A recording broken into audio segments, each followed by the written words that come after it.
What's up, space pirates? This is your captain, the ever-charming Dr. Disaster, and I gotta say, every once in a while, it is interesting to hear these Hollywood types talk.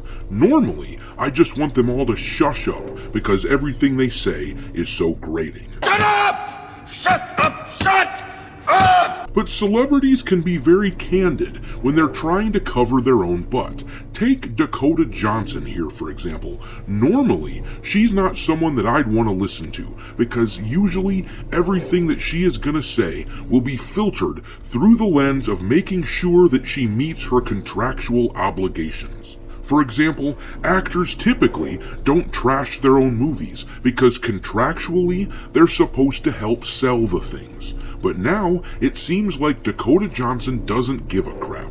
Madam Web tanked in the worst way possible, she's mad as hell, and now she's throwing the people at Sony under the bus for creating Madam Web in the first place. There's something admirable about people who just don't care anymore.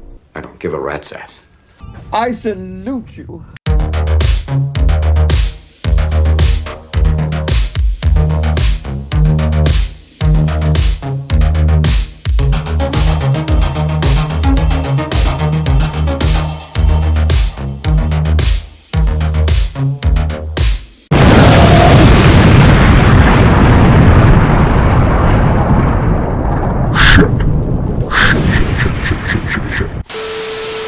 Alright, me hearties, make sure you like the video, and don't forget to subscribe to the channel if you haven't yet, and also, don't forget to follow me on Twitter. My handle there is Dr. Disaster 1. But let's take a look at this article from Bounding Into Comics. The headline reads, Madam Web star Dakota Johnson slams greed, ineptitude of Hollywood execs. You cannot make art based on numbers and algorithms. Tell me more. I like what that sounds like because it seems to me we might just get an honest recalling of what the so-called creative process at Hollywood is really like. The article says, in continuing to hold nothing back regarding her disappointment with how spectacularly Marvel and Sony botched her silver screen superhero debut, Madam Web star Dakota Johnson has made it clear that it is Hollywood's own failures, not those of the audience, that are responsible for its industry's ongoing decline. Johnson took aim at the movers and shakers of Hollywood during a recent interview given to the news outlet Bustle. Skip down to the next paragraph. It says, asked by the outlet's Charlotte Owen as to whether she was particularly bothered by the near-universal panning of Madam Web, Johnson admitted, unfortunately, I'm not surprised that this has gone down the way it has. Pressed by Owen as to what led her to see the proverbial writing on the web ahead of the film's release, the actress explained,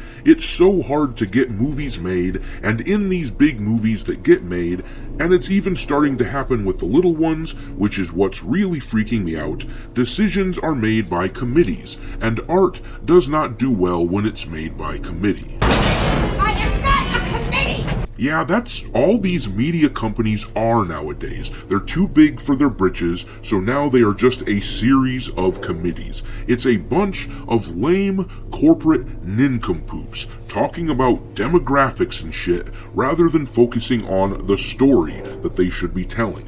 What do you want to bet that this movie, when it was being developed, was a bunch of empty suits at Sony sitting around and talking about female empowerment and all that other shit?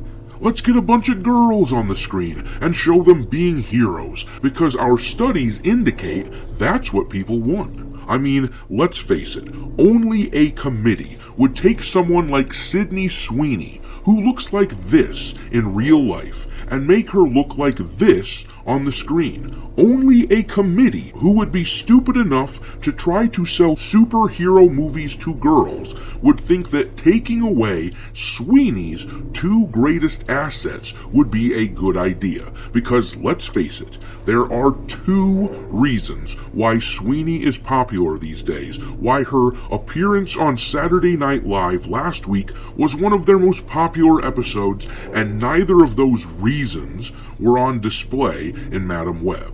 That should tell you everything you need to know about who Sony was making this movie for. They were making it for girls. But, as we've discussed on this channel many times, girls don't read comic books, at least nowhere near as much as boys, and they don't generally care about superhero movies. Typically, girls want to go and watch movies like Barbie or The Notebook or something like that, and that's okay. We're different.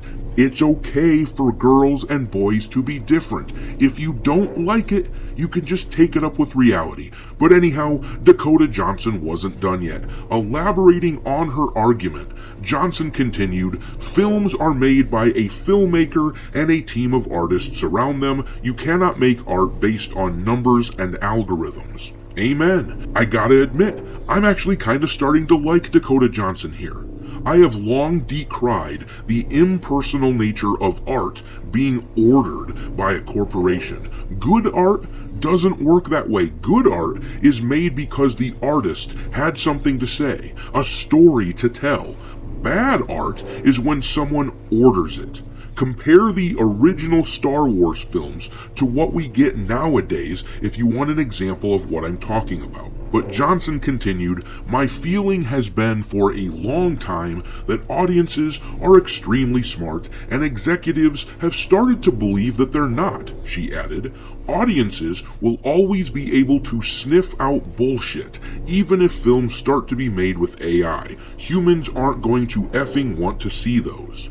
Mic drop time for Madam Web. Dakota Johnson nailed it right there. This is what the actors in Hollywood are really thinking deep down. Every time one of these slime balls gets on his high horse and accepts his Oscar this weekend and talks about how evil the people in the audience are, remember that all of these shit stains actually know for a fact deep down that the problem is not us. Just remember that all of the actors in Hollywood are actually just cowards who won't speak out because they're bootlickers, who will do anything to ensure their continued ride on the gravy train. But I'll leave it there. What do you guys make of what Dakota Johnson had to say here? Personally, it makes me kinda like her. She might be alright, but what are your thoughts? Drop them in the comment section down below and we'll discuss it there. Thanks for watching, me hearties. If you haven't already, your captain is inviting you to subscribe to the channel and become a part of the crew. Life as a space pirate may not be glamorous, but there's always plenty of booty.